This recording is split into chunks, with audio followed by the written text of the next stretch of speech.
誰會感覺幾多位觀眾有幸在現場觀摩這即興對自不劇劇場誰看過每個段落噴聲點引起的懷恨對方沒了別再拖無需講自笨表演比差你的氣勢更能打拖消息的積分有個活在城市裏更快樂明明就結束卻未歸bor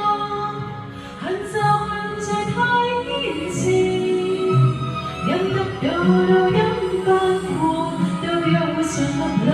怨也沒怨一句冷聲也可以覺敷衍了事